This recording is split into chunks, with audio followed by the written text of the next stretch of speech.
সবাইকে আমন্ত্রণ জানাচ্ছি সংবাদপত্রের পর্যালোচনা ভিত্তিক পত্রিকার চোখে দেশ অনুষ্ঠানে।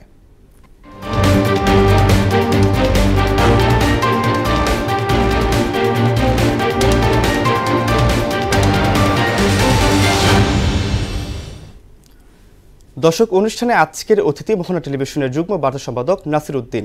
নাসির, পত্রিকার চোখে অনুষ্ঠানে আপনাকে স্বাগত। নাসির, আমরা আলোচনায় চলে যাব, তবে সবার আগে চলে যাচ্ছি আজকের পত্রিকার শিরোনামে। শুরুতে আমার হাতে রয়েছে প্রথম আলো।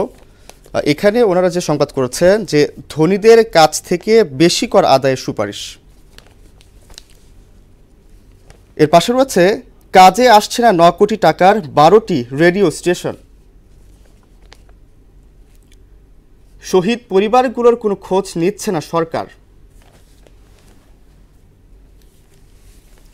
দৈনিক ইত্তেফাক, 21 আমাদের মূল সত্তার পরিচয়, 21-এর টান আমাদের দুঃসাহসী করেছে। এর পাশাপাশি রয়েছে লিবিয়া উপকূলে নিহত 20 বাংলাদেশি সমাহিত। আর রয়েছে নির্যাতন করে বাবাকে মেরেছে, 4 বোন এতিম হয়ে গেছে। এর পাশাপাশি রয়েছে সমকালে রয়েছে ধান আবাদের সুসময়ে চাষির দুঃসময়, জাতীয় সরকার হলে হয়তো পাল্টা কু হতে পারে। সাথে আরও রয়েছে জুলাই অভ্যুত্থান বইমেলার নতুন তাৎপর্য এনেছে। বাংলাদেশ প্রতিদিন, হেফাজতে মৃত্যুতে তোলপাড়। সাথে রয়েছে শেখ মুজিবের স্বতন্ত্র ফিরিয়ে আনেন হাসিনা, ডক্টর আলী রিয়াজ। লিবিয়া উপকূলে 20 বাংলাদেশির লাশ। যুগান্তর,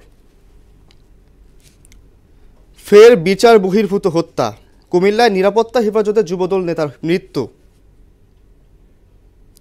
জুলাই অভ্যুত্থান বইমেলায় নতুন এসেছে তাৎপর্য।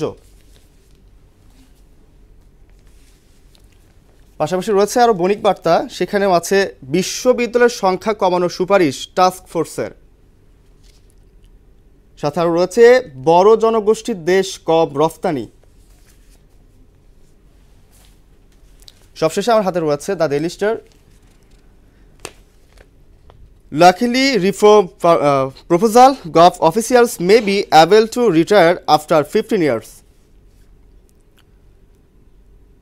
20 Bangladeshis fate dead in Libya.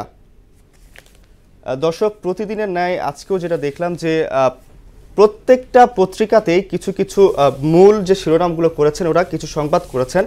তো সেখান থেকে আসলে আপনার কাছে আমি কিছু বিষয় নিয়ে জানতে চাইবো আর কি, আপনার সাথে আলাপ আলোচনা করব। প্রথমেই যেটা জানবো যে খুব সম্ভবত শুক্রবার হেফাজতের মৃত্যুতে তোলপাড় তৈরি হয়েছে। তো যুবদল নেতার মৃত্যু জরুরি তদন্তের নির্দেশ দেওয়া হয়েছে। তো এই বিষয়ে আপনি কি বলবেন?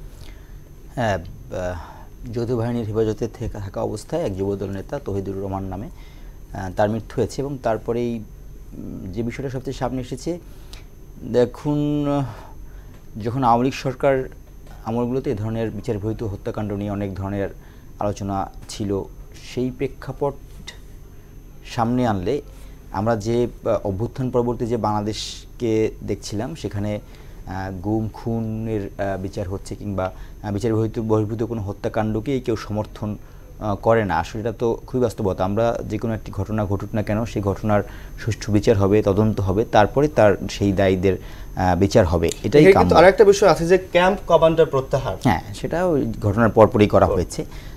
তো বিষয়টা যেটা সামনে আসছে, বিশেষ করে বিএনপি তো যেহেতু যুবদল নেতার মৃত্যু, বিএনপি সেভাবে এটাকে নিয়ে তারা বিভিন্নভাবেই বলছে যে এটা কেন দুঃখজনক, এটা কাম্য নয়, এটার বিচার হতে হবে। এই সঙ্গে আইন ও সালিশ কেন্দ্র থেকেও সে ধরনের দাবি তোলা হয়েছে। আমরা যেটা চিন্তা করতে পারি, এই ধরনের বিচার বহির্ভূত হত্যাকাণ্ড বন্ধ হওয়া তো উচিত, কারণ আমরা সেই বিষয়গুলো নিয়েই তো আমরা এতদিন যে সমস্যাগুলো পার করে আসলাম।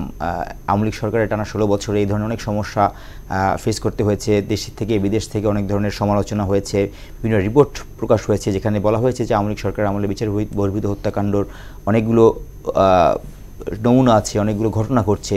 সেই প্রেক্ষাপটে যখন অন্তর্বর্তী সরকার দায়িত্ব নেওয়ার পর থেকে, যদিও এখানে সরকারের কথা আমি বলছি কারণ হচ্ছে এটা নতুন প্রেক্ষাপট সামনে আনার জন্য, যদি এখানে সরকারের ওইভাবে কোনো ইনভলভেশনের কথা নেই, বাট এই কারণেই আসছে যে তাদের যে ধরনের মোটো ছিল, যে ধরনের প্রতিশ্রুতি ছিল, তাতে করে বিচার বহির্ভূত হত্যাকাণ্ডের বিষয়ে যদিও প্রধান উপদেষ্টার দপ্তর থেকে এ বিষয়ে নিন্দা জানানো হয়েছে এবং সেটি তদন্তের নির্দেশও দেওয়া হয়েছে ইতিমধ্যেই, সুতরাং এটা ভালো দিক। তবে সেটার সঙ্গে সঙ্গে একটি নির্দিষ্ট কাঠামোতে যাওয়া উচিত, যেন এই ধরনের বিচার বহির্ভূত কোনো হত্যাকাণ্ড যেন নাই হয়, হলেও সেগুলোর জন্য খুব দ্রুত এক ধরনের সমাধানের দিকে যাওয়া যায়। সেই সমাধান বলতে আসলে বোঝাতে চাচ্ছি যে এটা যেন না হয়, সেটার কি ধরনের কাঠামো তৈরি করা যায় সেটার দিকে দিতে হবে। হ্যাঁ, আচ্ছা, আমরা জানি যে আমাদের বাংলাদেশ হচ্ছে কৃষি নির্ভর দেশ।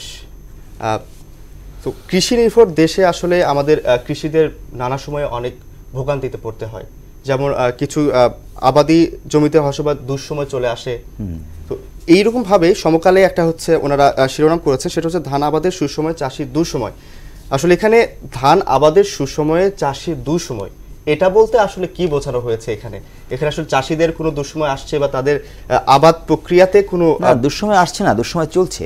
আপনি আসছে না, দুঃসময় চলছে। এখন আমি কয়দিন আগে যে ঘটনা ঘটলো, যে ফুলকপি 1 থেকে 2 টাকায় চাষি বিক্রি করতে হচ্ছে, যে কারণে চাষি বলছে যে আমি কেন 1 থেকে 2 টাকায় ফুলকপি বিক্রি করবো, যে ফুলকপি বাজারে গেলে 20 থেকে 30 টাকা। এখনও যখন একেবারেই কম দাম, তখনও বাজারে গেলে যে ফুলকপি 20 থেকে 30 টাকা নিতে হচ্ছে, সেটি চাষিকে ছাড়তে হচ্ছে 1 থেকে 2 টাকায়। টমেটো এইভাবে একই অবস্থা। এবং ধান এখন ভরা মৌসুম আমনের, সেই সময়ও বাজারে চাল কিনতে মানুষের নাভিশ্বাস, কিন্তু চাষি তার ন্যায্য দাম পাচ্ছে না, যে কারণেই বলছে যে আসলে তার দুঃসময়। কারণ যে সময়ে তার আবাদ বেশি, তখন সে আশাই করতে পারে যে চাষি সারা বছর এত কষ্ট পরিশ্রমের পরে আবাদ করার পরে সে যখন তার ফসল ঘরে তুললো, কিংবা ফসল ঘরে তোলার পরে যখন সে মার্কেটে সেটা বিক্রি করলো, তখন তো সে আশাই করবে যে না, আমি এখান থেকে ভালো কিছু বেনিফিট পাবো, আমার সংসারে সেভাবে চলবে, সে চিন্তা করবে। তখন যদি চাষি তার ন্যায্য মূল্যটা না পায়, সে যে সারা বছর যে পরিশ্রম করলো কিংবা সে যে পরিমাণ বিনিয়োগ করলো, সেই বিনিয়োগ যদি তার উঠে না আসে, তখন তো চাষি দুঃখিত হবে। এবং চাষি সেই দুঃখিত হওয়ার ক্ষেত্রে মূল কারণটা কোথায়, কেন চাষি দুঃখিত? চাষি যে দামে চাল বিক্রি করলো, সে কি বাজার থেকে ধান বিক্রি করলো, বাজার থেকে চাল কেনার সময় কি সেই দাম সে পাচ্ছে না। তাহলে সেই তার ধান বিক্রি থেকে বাজারে চাল উঠতে গিয়ে যে মাঝখানে যে দাম পার্থক্যটা হয়ে গেল, সেটাও তো আবার কেনার সময় চাষিকে হয়তো সেটাকে বহন করতে হচ্ছে। চাষির দুঃখটা, চাষিদের বা কৃষকদের দুঃখটা ওখানেই যে আমি উৎপাদিত পণ্য আমাকে যদি ছাড়তে হয় 1 টাকায়, সেটা বাজারে গিয়ে 20 টাকা হচ্ছে। চাষি যদি তার ন্যায্য দামটা পেয়ে যায় 5 থেকে 10 টাকা, আমি বলছি চাষি পাবে 10 টাকায়, বাজারে সেটা বিক্রি করবে 15 টাকায়। তাহলে এই যে অর্থনীতির এক ধরনের সামঞ্জস্যতা থাকলো, তখন চাষির এই দুঃখটা থাকবে না। তাহলে মাঝখানে কারা আছে? এই যে মধ্যস্বত্বভোগীরা আছে, যাদের কারণে দামটা তো বেড়ে যাচ্ছে, সেই জায়গাটাতে নজরদারি দরকার। যদি কৃষকের মুখে হাসি ফোটানোর জন্য তার ন্যায্য মূল্য প্রাপ্তি নিশ্চিত করতে হবে, এবং যারা ভোক্তা আছে তাদের বাজারে গিয়ে তিনি যেটা কিনবেন সেটা যেন চাষির দাম থেকে অনেক বেশি না হয়ে যায়। এই ধরনের অর্থনৈতিক কাঠামো, ব্যবসায়িক যে লেনদেনের প্রক্রিয়া, সেইটাতেই আমাদের এখন নজর দেওয়া উচিত। অবশ্যই, যেমন আপনি যেহেতু বললেন যে ফুলকপির কথা যেটা বলেছেন, যে গ্রামে যখন একজন চাষিকে 1 থেকে 2 টাকা পার পিস বিক্রি করতে হচ্ছে, সেখানে কিন্তু ঢাকা শহরে এইটার দাম গিয়ে দাঁড়ায় প্রতি পিস 20 থেকে 30 টাকা। তো এই আপনার খুচরা আর পাইকারি বিক্রেতার মাঝখানে যে বড় একটা তফাৎ আমরা দেখতে পাই। কৃষক এত কষ্ট করে চাষাবাদ করার পরেও তিনি আসলে ন্যায্য মূল্য পাচ্ছেন না। আচ্ছা, আমরা আসলে অন্য একদিকে চলে যাই। সেখানে হচ্ছে যুগান্তর একটা শিরোনাম করেছে, সেখানেও ঠিক একইভাবে একটাই শিরোনাম করা হচ্ছে, যেটাকে আসলে আজকের পত্রিকাতে দেখলাম যে প্রত্যেকটা পত্রিকাতেই সেটাকে আসলে বেশি হাইলাইট করা হচ্ছে। এখানে হচ্ছে বিষয়টা হচ্ছে কুমিল্লায় নিরাপত্তা হেফাজতের যুবদল নেতার মৃত্যু, ফের বিচার বহির্ভূত হত্যা। এখানেও ঠিক একইভাবে ফের বলছি, ওই কারণে আমি যেটা আপনাকে শুরুতে বলেছিলাম যে আওয়ামী লীগ সরকারের আমলে এই ধরনের ঘটনাগুলো বেশ আলোড়ন তুলতো, বেশ কিছু ঘটনা তখন বর্তমান সরকারের আমলেও কিন্তু ঠিক একইভাবে হচ্ছে বলতে এইটা প্রথম ঘটনা। আমি একেবারে হচ্ছে আপনি যেভাবে মানে একেবারে ঢালাওভাবে বলতেছেন, এটা হয়তো এই ধরনের আলোচিত প্রথম ঘটনা যেটা এই সরকারের আমলে যেটা হয়েছে, এবং সেটা যারা যৌথ বাহিনীর যৌথ বাহিনী, হেফাজতে। হেফাজতে।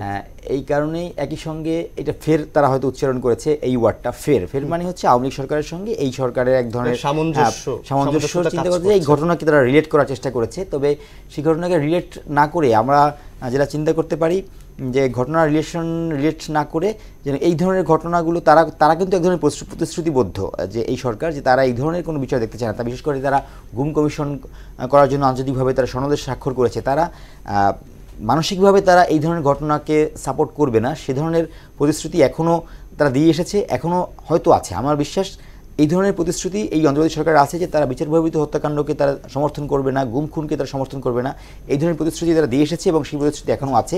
তবে প্রতিশ্রুতি থাকলেই হবে না, সেটা অন্যান্য যারা স্টেক হোল্ডার আছে যাদের মাধ্যমে এই ঘটনাগুলো ঘটে তাদের দিকে তাদের কন্ট্রোল, নিয়ন্ত্রণটা স্থাপন করতে হবে। আমি ধরেন এক ধরনের প্রতিশ্রুতি নিয়ে আসলাম, কিন্তু আমার প্রতিশ্রুতি যারা বাস্তবায়ন করবে তাদের উপর যদি আমার কন্ট্রোলটা না থাকে তাহলে আমার প্রতিশ্রুতি সেভাবে কোনো কার্যকর হবে না।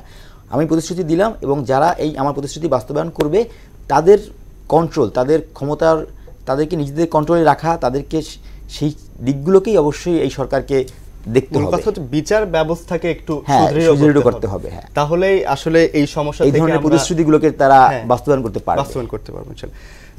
নাসির, আপনাকে ধন্যবাদ। আসলে সময় স্বল্পতা, অন্য একদিন ইনশাআল্লাহ আবার আপনার সাথে আমরা যুক্ত হব। আমাদের স্টুডিওতে আসার জন্য আপনাকে ধন্যবাদ।